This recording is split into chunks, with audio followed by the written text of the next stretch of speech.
ಕೃಷ್ಣಾ ನದಿ ಬತ್ತಿ ಹೋಗಿದೆ. ಜಮಖಂಡಿಯಲ್ಲಿ ನೀರಿಗೆ ಹಾಹಾಕಾರ ಸೃಷ್ಟಿಯಾಗ್ಬಿಟ್ಟಿದೆ. ಮುತ್ತೂರು, ಮೈಗೂರು, ಕಂಕನವಾಡಿ ಸೇರಿದಂತೆ ತುಬಚಿ ಗ್ರಾಮಸ್ಥರಿಗೆ ಪಾಪ ಸಂಕಷ್ಟ ಎದುರಾಗಿದೆ.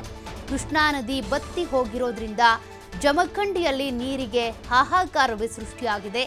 ಇಲ್ಲಿರುವಂತಹ ಗ್ರಾಮಸ್ಥರಿಗೆ ಸಂಕಷ್ಟ ಎದುರಾಗಿದೆ. ಮುತ್ತೂರು, ಮೈಗೂರು, ಕಂಕನವಾಡಿ, ತುಬಚಿ ಗ್ರಾಮಸ್ಥರಿಗೆ ಸಂಕಷ್ಟ ಎದುರಾಗಿರೋದು. ಜಮಖಂಡಿ ತಾಲೂಕಿನ ಕೃಷ್ಣಾ ನದಿಗೆ ನೀರು ಹರಿಸುವಂತೆ ಜನರು ಒತ್ತಾಯಿಸ್ತಾ ಇದ್ದಾರೆ. ಹಿಪ್ಪರಗಿ ಜಲಾಶಯದಿಂದ ನೀರು ಹರಿಸಿ ಅಂತ ರೈತರು ಒತ್ತಾಯಿಸ್ತಾ ಇರೋದು. ರೈತರ ವಿವಿಧ ಬೆಳೆ ಉಳಿಸ್ಕೊಳ್ಳೋದಕ್ಕೆ ಅಂತ ಜಾನುವಾರುಗಳಿಗೆ ನೀರು ಇಲ್ಲದೆ ಇರೋದ್ರಿಂದ ಜನರು ತಮ್ಮ ಅಳಲನ್ನ ತೋಡ್ಕೊಳ್ತಾ ಇದ್ದಾರೆ.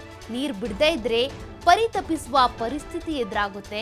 ಹೀಗಾಗಿ ಆದಷ್ಟು ಬೇಗ ನೀರು ಬಿಡಿ ಅಂತೇಳಿ ರೈತರು ಮನವಿ ಮಾಡಿಕೊಂಡಿದ್ದಾರೆ. ಜಾನುವಾರುಗಳಿಗೆ ನೀರು ಕೊಡಿ ಅಂತ ಆಗ್ರಹಿಸ್ತಾ ಇರೋದು ಅಲ್ಲಿನ ಗ್ರಾಮಸ್ಥರು, ರೈತರು.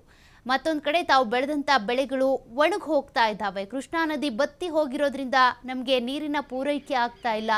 ಬೆಳೆಗಳನ್ನು ಹೇಗೆ ಉಳಿಸ್ಕೊಳ್ಬೇಕು?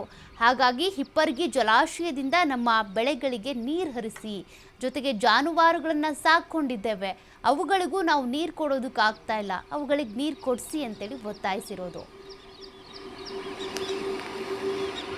ಜಮಖಂಡಿ ತಾಲೂಕಿನ ಮುತ್ತೂರು ಗ್ರಾಮದಲ್ಲಿ ಕೃಷ್ಣಾ ನದಿಯ ಬತ್ತಿ ಹೋಗಿದ್ದ ಕಾರಣಕ್ಕಾಗಿ ಇವತ್ತಿನ ದಿನ ಜಾನುವಾರುಗಳಿಗೆ ಕುಡಿಯಲಿಕ್ಕೆ ನೀರಿನ ಅಭಾವ ಬಹಳ ತೊಂದರೆ ಇದ್ದು, ಈಗಾಗಲೇ ಸಂಬಂಧಪಟ್ಟಂಥ ಅಧಿಕಾರಿಗಳು, ಜಿಲ್ಲಾಡಳಿತ ಹಾಗೂ ತಾಲೂಕು ಆಡಳಿತಕ್ಕಾಗಿ ಜನಪ್ರತಿನಿಧಿಗಳ ಮನವಿಯನ್ನು ಕೊಟ್ಟಿದ್ದರೂ ಕೂಡ ಅವರ ಮನವಿಗೆ ಸ್ಪಂದನೆ ಮಾಡಲಾರದೇ ಈ ಒಂದು ತಾಲೂಕು ಆಡಳಿತ ಇರ್ಬೋದು, ಜಿಲ್ಲಾ ಆಡಳಿತ ಇರ್ಬೋದು, ಏನು ರೈತರ ಭವನಗಳಿಗೆ ಅನ್ಯಾಯವನ್ನು ಮಾಡ್ತಕ್ಕಂಥ ದಿನಮಾನದಲ್ಲಿ ನಮಗೆ ಮೊನ್ನೆ ಕೊಡಸಲಿಗೆಯಲ್ಲಿ ನಡೆದಿರ್ತಕ್ಕಂಥ ರೈತ ಹೋರಾಟದ ಒಂದು ಮುಂದಾಳತ್ವದಲ್ಲಿ ನಾವು ಕೂಡ ಹೋರಾಟದಲ್ಲಿ ಭಾಗಿಯಾಗಿ ಕೃಷ್ಣಾ ನದಿಗೆ ನೀರಿನ ಅಭಾವ ಈಗಾಗಲೇ ತೊಂದರೆಯಾಗಿದ್ದನ್ನು ಜಿಲ್ಲಾ ಆಡಳಿತ ಹಾಗೂ ತಾಲೂಕು ಆಡಳಿತ ಗಮನಕ್ಕೆ ತಂದಿದ್ದೆವು.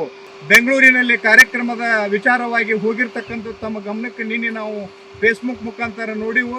ತಮ್ಮಲ್ಲಿ ವಿನಂತಿ ಮಾಡ್ಕೊಂಡು ಕೈ ಮುಗಿದು ಕೇಳ್ಕೊಳ್ಳೋದೇನಂತಂದ್ರೆ, ಮತ್ತಷ್ಟು ಅಧಿಕಾರಿಗಳಿಗೆ ಒತ್ತಡವನ್ನು ತಂದ ಈ ಒಂದು ಭಾಗದ ರೈತರ 4 ಹಳ್ಳಿಗಳಿಗೆ ನೀರಿನ ಅನ್ಯಾಯ ಆಗಿದ್ದನ್ನು ಖಂಡಿಸಿ ಇದನ್ನು ಅನುಕೂಲ ಮಾಡಿಕೊಡ್ಬೇಕಂತ ಈ ವಿನಂತಿ ಮೂಲಕ ತಮ್ಮಲ್ಲಿ ವಿನಂತಿ ಮಾಡ್ಕೊಂಡು ಕೇಳ್ತೀನಿ. ಈ ಒಂದು ಅಧಿಕಾರಿಗಳಿಗೆ ಇಲ್ಲಿ ವಿನಂತಿ ಮಾಡ್ಕೊಂಡು ಈ ಭಾಗದ ರೈತರಿಗೆ ಅನುಕೂಲ ಮಾಡಿಕೊಡ್ಬೇಕಂತ ತಮ್ಮಲ್ಲಿ ಮತ್ತೊಮ್ಮೆ ವಿನಂತಿ ಮಾಡ್ಕೊಂಡು ಕೈ ಮುಗಿದು ಕೇಳಿಕೊಳ್ಳುತ್ತೇನೆ.